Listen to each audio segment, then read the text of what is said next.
Hello po sa inyong lahat mga ka-crypto. Ako po si Pinoy Crypto Trader at sa video na ito ay atin pong pag-uusapan ang tungkol dito kay XRP. Kung saan ang sabi po rito ay meron daw pong malaking on-chain activity ang nagpapakita na may malaking interest dito kay XRP. Kaya yan at patuloy pong tumataas yung interest na ito kay XRP.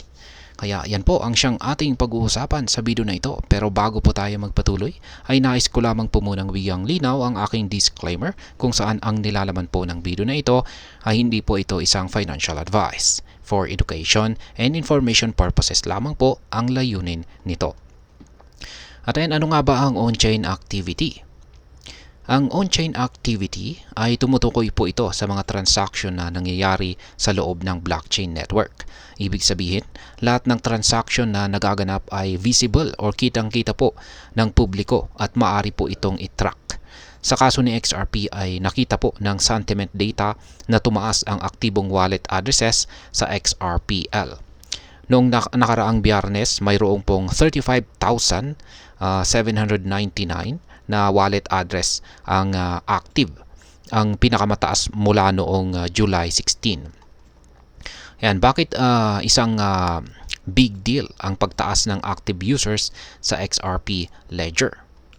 Ang malaking bilang po ng active users ay isang mahalagang indikasyon na maraming tao ang gumagamit sa XRP Ledger. Ibig pong sabihin ay may tiwala ang mga tao sa system at willing po silang maglagay ng pera at resources dito. Ang mga bagong wallet addresses na na-create ay umabot po sa 3,858 kung saan ay nagpapakita rin ng pagdami ng mga bagong users sa network. Ito po ay isang magandang sign ng adoption sa system. Pero bakit bumaba ang presyo ni XRP? Marami po talagang mga factors ang nagiging dahilan kung bakit bumababa ang presyo ni XRP. Isa sa mga ito ay ang regulatory issues. Ang SEC or Securities and Exchange Commission ng US ay matagal na pong may kaso laban kay Ripple, ang kumpanya po sa likod ng XRP. Noong kamakailan lang ay nag-file po ulit kasi ang SEC ng appeal na siyang nagdudulot ng uncertainty sa market. Ito po ang nagiging dahilan kung bakit hindi gumagalaw ng pataas ang presyo ni XRP. Ngayon ay paano po ito makakaapekto sa hinaharap ni XRP? Bagaman ay bumaba ang presyo ni XRP, marami pa rin ang naniniwala na tataas ito. May mga market analyst na nagsasabi na aabot ang presyo ng XRP sa presyong 1.4679 pagkatapos po ng isang range breakout. Ang iba naman ay nagsasabi na pwedeng umabot sa $4 o $6 dahil sa resilience ni XRP sa kabila ng mga challenges. Ngayon ay ano ang sinasabi naman ng data tungkol sa interest ng investors?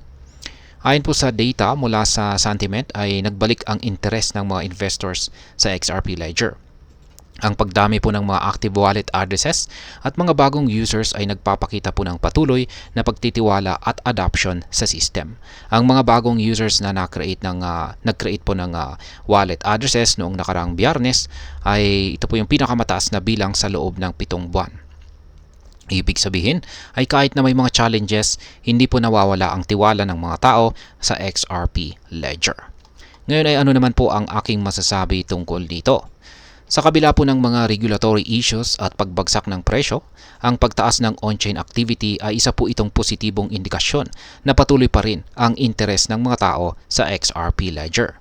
Ang pagdami po ng mga active users at bagong wallet addresses ay nagpapakita naman po ng growth o paglago at adoption. Bagaman ay may mga hamon, may mga analyst at community members na naniniwala na tataas rin ang presyo ng XRP sa hinaharap. Ang mahalaga ngayon ay makita kung paano makaka-recover sa XRP mula sa mga challenges at kung paano ito mag-i-evolve sa kabila ng mga issues. Ang patuloy na pagtaas sa activity ni XRP Ledger ay nagpapakita po na marami pang naniniwala at umaasa sa potensyal nito. At ayan, hanggang dito na lamang po tayo sa video na ito mga ka-crypto. Sana po ay inyong nagustuhan ang aking paliwanag sa video na ito. Kung inyo po itong nagustuhan, pakiclick lamang po ang like button nito. Para naman po sa mga bago lamang dito, kayo po ay aking inaanyayahan para mag-subscribe. Pakiclick na rin po ang bell icon nito dahil ito po ang siya magsisilbing notification nito sa mga bago kong videos na akin pong ina-upload sa aking YouTube channel na ito. Marami pong salamat sa panonood, ingat po tayo lagi at God bless po sa ating lahat.